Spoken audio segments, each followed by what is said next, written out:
Je vous parle, je suis situé tout juste en face du centre de la petite enfance Enfant Bonheur, le CPE Enfant Bonheur, sur l'avenue Côté. Et je suis en compagnie de Karine Dubreuil, qui est parent d'abord, mais aussi vice-présidente du conseil d'administration du CPE Enfant Bonheur. Karine, bonjour. Bonjour. Karine, il y a quelques mois, on a fait l'annonce d'une deuxième installation. Parle-nous exactement, c'est quoi le projet? Parce que vous allez voir, on va vous emmener avec un autre beau projet, là, parce qu'ici, les projets, il n'y a pas ça qui manque. Parle-nous exactement, c'est quoi qu'on a annoncé récemment, là, ce qu'on appelle la nouvelle installation ou la deuxième installation? Exactement.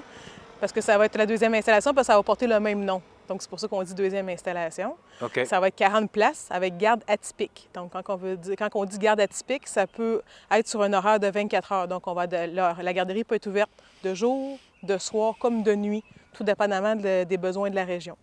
Pour les entreprises, surtout les usines dans le secteur qui ont besoin ils ont besoin de ça, justement. Ça a été autorisé cette année. Ça va se construire, si tout va bien, d'ici la fin de l'année, on devrait ouvrir les portes. Quand est-ce que la construction doit commencer quand? Bientôt, là. Normalement, les pré-plans ont été adoptés dernièrement. Donc, normalement, si tout se passe bien, en juin, ça va être la première pelletée de terre. OK. Pour l'ouverture fin 2021, début 2022, tout dépendamment comment que ça va au niveau de la construction. Là. Bon, et je me souviens parce qu'on a parlé beaucoup de ce projet-là, dont le maire Langevin était aussi très impliqué. Là. Oui. Il y a de la demande, il y a un manque à Montmagny aussi. Oh, oui, tout à fait. Là. Sur le site, sur la place 05, c'est le site officiel là, pour faire une demande. On a environ un petit peu plus que 200 parents qui sont en attente pour un enfant. Là. Donc, c'est 200 inscriptions d'enfants. Donc, vous comprenez que 40 nouvelles places, ça sera pas assez là, pour ce qui s'en vient. Là. Et l'installation, si je peux l'appeler comme ça, l'installation première, l'installation 1, c'est combien d'enfants? On est 52. OK, donc 52. Ça veut dire 92 enfants au total? Exact.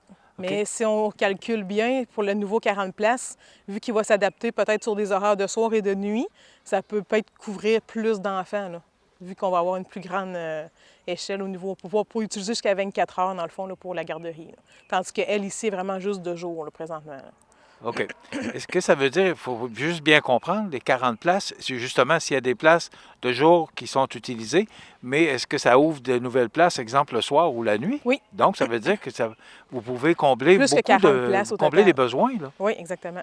Ça va aller selon la demande des parents, selon leur travail, naturellement. Là. Okay. On va suivre ça. Bon, et là, bien, c'est sûr que ça amène du changement, tout ça. Et là, bien, la cour, pour que les enfants puissent s'amuser, bien là, il faut faire une nouvelle cour parce qu'on fait l'agrandissement, parce qu'on voit les images. Ça va être au bout déjà de l'aile qui existe actuellement. Oui, du côté ouest, exactement, le terrain annexé. En fait, ça fait 4 ans que je suis ici au CPE avec mon garçon. Ça fait déjà 4 ans on demande une subvention au gouvernement. On a le droit à une subvention annuelle de faire un agrandissement, une amélioration de notre cour extérieure. Et ça fait 4 ans qu'elle est refusée du gouvernement parce que c'est vraiment dans tout l'ensemble des CPE du Québec. Donc, ils vont vraiment par priorité et on ne tombait pas dans les priorités. Notre principale demande, quand on faisait la demande au gouvernement, c'était de mettre un gazebo au-dessus du carré de sable présentement qu'on a.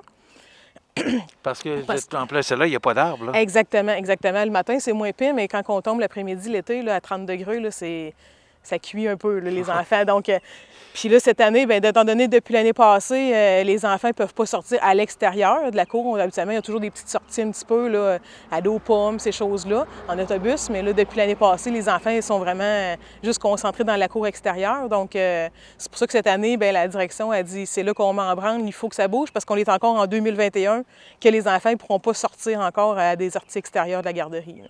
OK. Et ça va se passer comment avec les travaux? Parce que là, si les travaux commencent au mois de juin, est-ce que les enfants... Mois de mai? Oui. Est-ce que les enfants vont pouvoir aller jouer dehors? Parce qu'avec les travaux... Oui, sans problème. On l'annexe ça. Là, ça va être un vendredi soir avec une fin de semaine. Là. Le principal qu'il faut faire avec une pelle, là, oui. Parce qu'on va vraiment détruire le carré de sable qui est là présentement pour l'agrandir puis refaire la plateforme. Fait que ça va vraiment se faire une fin de semaine. Là, bon, là c'est important de mentionner, Karine, c'est que là, le financement, il est attaché pour la deuxième installation. C'est clair, c'est attaché. On construit, on a l'argent qu'il faut. Exact. Mais il fallait que la communauté donne un montant. C'est 15 entreprises qui ont investi 6 500 $ pour rendre ce projet-là possible. Exact.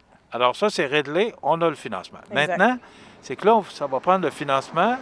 Il faut faire et procéder de la même façon. Il faut que la communauté s'implique pour que le gouvernement, le ministère, donne les argents pour le montant total. Donc là, on va tomber en campagne de financement pour aller chercher de l'argent pour avoir ce que vous désirez. Parce que le ministère nous refuse la subvention pour la cour extérieure, dans le fond. Il faut vraiment s'autofinancer la garderie en tant que telle. Là. OK. Et ça prend combien? Si on a un objectif de 20 000 auprès des entreprises. OK. Pour avoir un montant, le montant global du projet, c'est... C'est 20 000. Bien, en fait, on a déjà 7 000 accumulés. OK. C'est pour ça qu'on part les travaux dans 15 jours environ là, qu'on commence. Mais l'objectif qu'on veut en plus, c'est un 20 000 auprès de la communauté des entreprises ou peu importe. Là. Mais pour que le ministère vous donne un montant... Ils ne nous donneront rien. Là. Ils nous ont refusé vraiment. OK. Ça veut dire que même si vous allez chercher de l'argent, exactement. ils ne vous donneront rien. On a eu la réponse là, en début d'année, comme quoi que la demande qu'on avait faite a été refusée.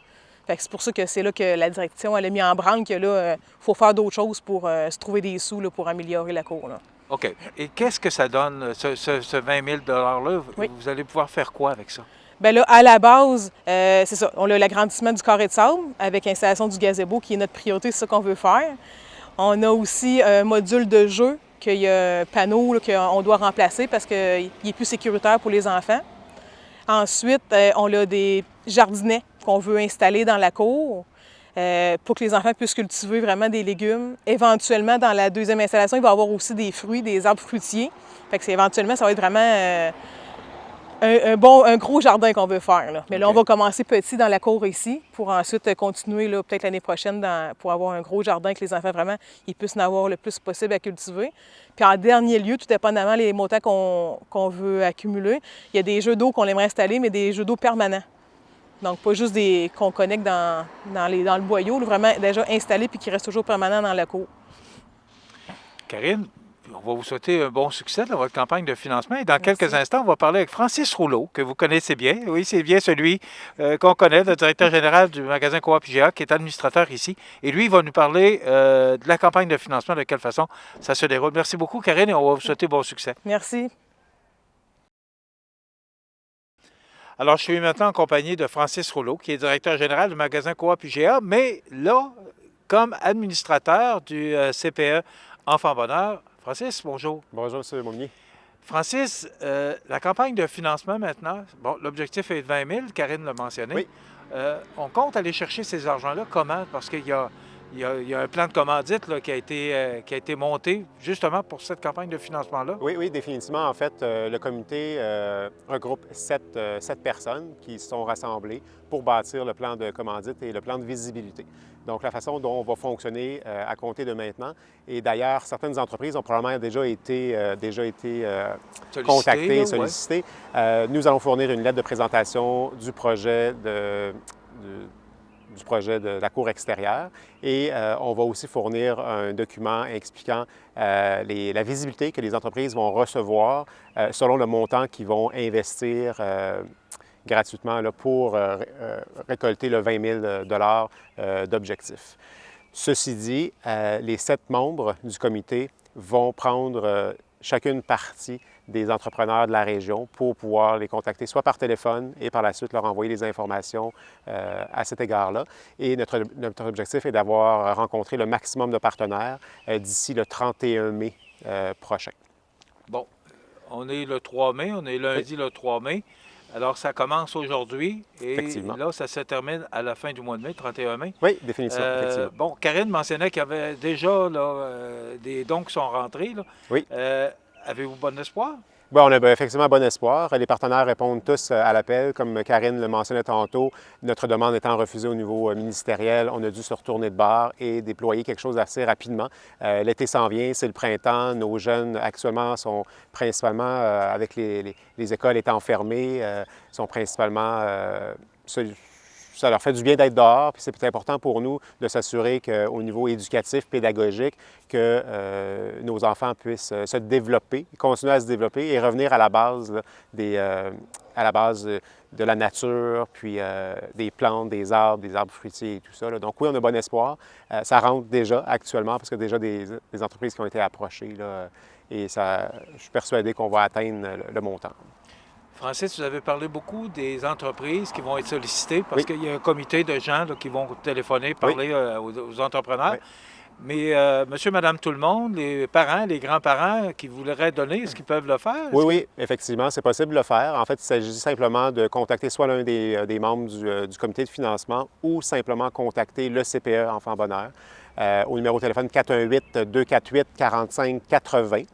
Si toutefois c'est plus facile de communiquer par courriel, le CPE a une adresse courriel aussi qui se retrouve à être enfant.bonheur@globetrotter.net. Donc, toute somme d'argent que la communauté voudrait donner va faire en sorte que ça va nous permettre d'atteindre notre objectif de 20 000 $. Aussi petit qu'il soit, on va s'assurer on va s'assurer de tout mettre ça dans le jackpot, comme on dit, puis de faire en sorte qu'on ait une belle cour extérieure pour nos enfants, tout en pensant que si toutefois on excède le montant de 20 000 $, on va pouvoir l'utiliser aussi pour la seconde installation qui, comme Karine le mentionnait tantôt, aura probablement première pelletée de terre autour du mois de juin 2021.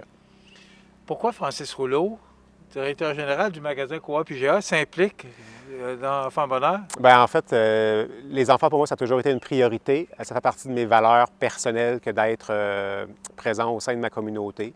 Je le fais pour le CPE Enfant Bonheur, je le fais aussi pour la Société d'Alzheimer de Chaudière-Appalaches. Je suis aussi sur le conseil d'administration de l'Arc-en-Ciel. Donc, c'est une façon pour moi de donner un petit peu de mon temps, du bénévolat, puis de faire en sorte qu'on puisse faire grandir la communauté manimontoise, puis démontrer que la coopération entre nous, entre entreprises, entre partenaires d'affaires et même entre citoyens peut faire une très, très grande différence là, pour attirer nos jeunes familles à venir demeurer à Montmagny, puis faire en sorte qu'on garde aussi le maximum de population là, dans notre région.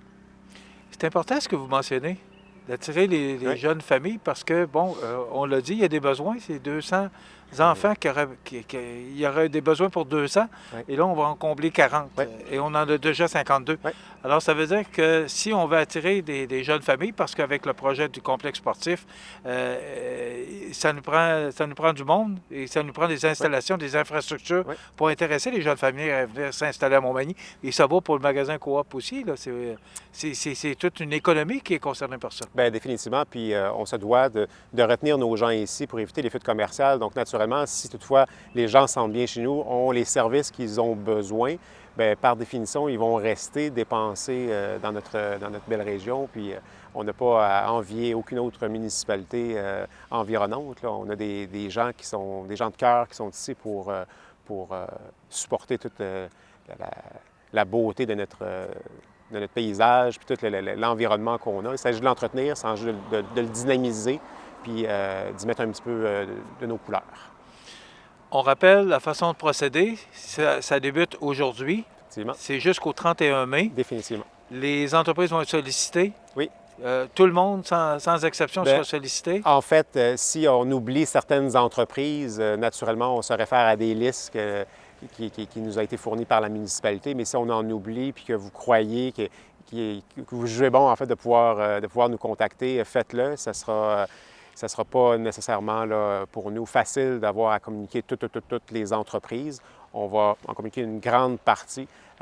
Ne soyez pas fâchés si jamais on vous ne communique pas. Sachez que c'est tout fait bénévolement, c'est pas fait sur des heures de travail. C'est beaucoup de monde à penser aussi, là? C'est plus d'une soixantaine d'entreprises qu'on va approcher dans la région de Montmagny, puis Saint-François aussi qui sera approché. Et si je ne m'abuse, il y aura aussi Saint-Pierre de la Rivière-du-Sud et Cap-Saint-Ignace qui vont être approchés aussi. Le numéro de téléphone? 418-248-4580 et le courriel enfant.bonheur@globetrotter.net. Francis Rouleau, merci beaucoup. Ça fait plaisir, pour votre implication. Puis on va vous souhaiter bon succès. CMA TV, d'ailleurs, est partenaire et on a embarqué dans l'aventure nous aussi parce qu'on veut supporter ce beau projet-là. Merci beaucoup, Francis. Merci à vous. Voilà, ça complète, je vous rappelle, cette levée de fonds là, qui débute aujourd'hui lundi et qui se terminera le 31 mai pour le CPE Enfant Bonheur sur l'avenue Côté à Montmagny.